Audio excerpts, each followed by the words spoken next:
ಇನ್ನು ನೆಕ್ಸ್ಟ್ ರಾಶಿ ಕುಂಭರಾಶಿಗೆ ಬರುತ್ತಾದ್ರೆ ಹೇಗಿದೆ? ಕುಂಭರಾಶಿಯವರಿಗೆ ಪಂಚಮದಲ್ಲಿ ಗುರು ಜೂನ್ವರೆಗೂ ಪಂಚಮದಲ್ಲೇ ಇರ್ತಾನೆ. ಸೊ ಯಾವುದೇ ರೀತಿಯ ಸಮಸ್ಯೆಗಳಿಲ್ಲ. ಸಂತಾನಾಕಾಂಕ್ಷಿಗಳಿಗೆ ಸಂತಾನ, ವಿವಾಹಾಕಾಂಕ್ಷಿಗಳಿಗೆ ವಿವಾಹ ಆಗೋದಕ್ಕೆ ಅವಕಾಶ ಇರುವಂತಹ ಸಮಯ ಇದು.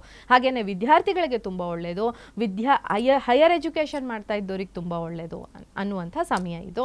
ಜೂನ್ ನಂತರ ಗುರು ಏನಾಗ್ತಾನೆ, 6ನೇ ಮನೆಗೆ ಪ್ರವೇಶ ಆಗ್ತಾನೆ. ಆ ಸಮಯದಲ್ಲಿ ಕೂಡ ನಾವಿಲ್ಲಿ ಶತ್ರು ಸಂಹಾರ ಈ ಥರದ ವಿಚಾರಗಳನ್ನು ಖಂಡಿತ ನೋಡಬಹುದು. ಅನ್ವಾಂಟೆಡ್ ಆಗಿ ಯಾರಾದ್ರನಾದರೂ ಕಿರಿಕಿರಿ ಆಗಿದೆ ಅಂದರೆ ಅವರೇ ಬಂದು ನಿಮ್ಮನ್ನ ಕ್ಷಮೆ ಕೇಳೋದಕ್ಕೆ ಅವಕಾಶ ಇರುತ್ತೆ. ಎಷ್ಟೋ ಸಾರಿ ಲೋನ್ ಕ್ಲಿಯರ್ ಮಾಡ್ಕೊಳ್ಳೋದಕ್ಕೆ ಹೆಲ್ಪ್ ಮಾಡ್ಕೊಡ್ತಾನೆ 6ನೇ ಮನೆಗೆ ಬರುವಂತಹ ಗುರು. ನೀವು ಎಷ್ಟೋ ಲಾಂಗ್ ಟೈಮಿಂದ ಲೋನ್ ಮಾಡ್ಕೊಂಡು ತೊಂದರೆ ಅನುಭವಿಸ್ತಿರ್ತೀರಾ, ಅದನ್ನೆಲ್ಲ ಕ್ಲಿಯರ್ ಮಾಡೋದಕ್ಕೆ ಗುರು ಸಪೋರ್ಟ್ ಮಾಡಿ ಕೊಡ್ತಾನೆ ಅಂತ ಹೇಳ್ಬೋದು. ಇನ್ನು ಶನಿ 2ನೇ ಮನೆಯಲ್ಲಿರೋದ್ರಿಂದ ಸ್ಲೋ ಹಣಕಾಸಿನ ಒಂದು ಫ್ಲೋ, ಫೈನಾನ್ಷಿಯಲ್ ಫ್ಲೋ ಏನಿರುತ್ತೆ ಅದು ತುಂಬ ಸ್ಲೋ ಇರುತ್ತೆ.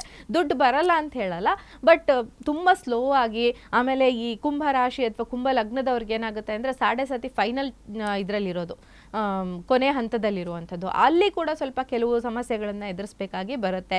ಕುಟುಂಬದಲ್ಲಿ ವೈಮನಸ್ಸುಗಳು ಬರೋದಕ್ಕೆ ಅವಕಾಶ ಇರುತ್ತೆ ಶನಿ 2ನೇ ಮನೆಯಲ್ಲಿದ್ದಾಗ. ಹಾಗಾಗಿ ಸ್ವಲ್ಪ ಕುಟುಂಬದ ವಿಚಾರವಾಗಿ ಹಣಕಾಸಿನ ವಿಚಾರದಲ್ಲಿ ನೀವು ಜಾಗರೂಕತೆಯನ್ನು ಹುಡ್ಕೋದು ಮಾಡ್ಕೊಳ್ಳೋದು ತುಂಬ ಮುಖ್ಯ. ಆಮೇಲೆ ಹೊಸ ಬೇರೆ ಮಾರ್ಗಗಳನ್ನು ನೋಡ್ಬೇಕು. ನೀವು ಯಾವುದೋ ಒಂದು ಮಾರ್ಗದಲ್ಲಿ ದುಡಿತಾ ಇದ್ದೀರಾ, ಆ ಮಾರ್ಗದಲ್ಲಿ ಹೆಚ್ಚು ದುಡ್ಡು ಬರ್ತಾ ಇಲ್ಲ ಅಂದರೆ ಅದ್ರ ಜೊತೆಗೆ ಇನ್ನೊಂದೇನಾದ್ರು ಸ್ಟಾರ್ಟ್ ಮಾಡಬೇಕಾಗುತ್ತೆ. ಯಾಕೆಂದರೆ ಹೆಚ್ಚು ಶ್ರಮ ಹಾಕಿದ ತಕ್ಷಣ ಶನಿ ಕೊಡೋದಕ್ಕೆ ಶುರು ಮಾಡ್ತಾನೆ. ಹಾಗಾಗಿ ನೀವು ಹೆಚ್ಚು ಶ್ರಮ ವಹಿಸಿ ಮಾಡ್ದಂಗೆಲ್ಲ ನಿಮಗೆ ಪಾಸಿಟಿವ್ ಆದಂಥ ರಿಟರ್ನ್ಸ್ ಸಿಗ್ತಾ ಹೋಗುತ್ತೆ. ಕುಂಭರಾಶಿಯವರಿಗೆ ಇದು ಗುರು ಪಾಸಿಟಿವ್ ಆಗಿರುವಂತಹ ಟೈಮು. ರಾಹು ಮಾತ್ರ ಸ್ವಲ್ಪ ಈಗ ಅದೇ ಪಾರ್ಟ್ನರ್ ವಿಚಾರದಲ್ಲಿ ಸ್ವಲ್ಪ ಚೀಟಿಂಗ್ಸ್ ಆಗುವಂಥ ಅವಕಾಶ ಇರುತ್ತೆ, ರಾಂಗ್ ಚಾಯ್ಸ್ ಮಾಡೋದಕ್ಕೆ ಅವಕಾಶ ಇರುತ್ತೆ. ಅದು ಕೂಡ ನೆಕ್ಸ್ಟ್ ಏನು 2ನೇ ಮನೆಗೆ ಬಂದಂಥ ನಂತರ ಅದು ಕೂಡ ಒಂದು 12ನೇ ಮನೆಗೆ ಬಂದಂಥ ನಂತರ ಕೂಡ ಸ್ವಲ್ಪ ಅನ್ವಾಂಟೆಡ್ ಆದಂತಹ ಯಾವುದೋ ಪಾರ್ಟ್ನರ್ ಜೊತೆಗೆ ನಿಮ್ಮ ಅಟ್ಯಾಚ್ಮೆಂಟ್ನ ಕೊಟ್ಬಿಡೋದು, ಈ ಥರದನ್ನೆಲ್ಲ ಕೊಡೋಕ್ಕೆ ಚಾನ್ಸ್ ಇರುತ್ತೆ.